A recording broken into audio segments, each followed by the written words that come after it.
ప్రజలకు మరింత చేరువగా జవాబుదారీతనంతో పోలీసులు విధులు నిర్వహించాలని రాజన్న సిరిసిల్ల జిల్లా ఎస్పీ మహేష్ బి గీతే సూచించారు. వార్షిక తనిఖీల్లో భాగంగా గంభీరావుపేట పోలీస్ స్టేషన్ను ఎస్పీ పరిశీలించి పోలీస్ సిబ్బంది నుంచి గౌరవ వందనం స్వీకరించారు. ఫుడ్ డ్రిల్, లాఠీ డ్రిల్ను పరిశీలించి సిబ్బందిని అభినందించారు.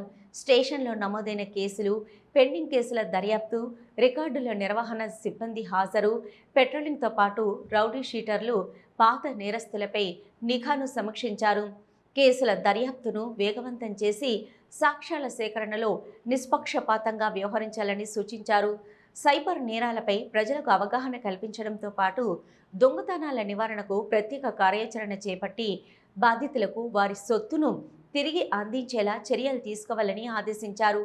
గ్రామాల్లో పెట్రోలింగ్ ముమ్మరం చేసి డయల్ 112కు సమాచారం అందిన వెంటనే సంఘటన స్థలానికి చేరుకొని బాధితులకు తక్షణ సహాయం అందించాలని సూచించారు.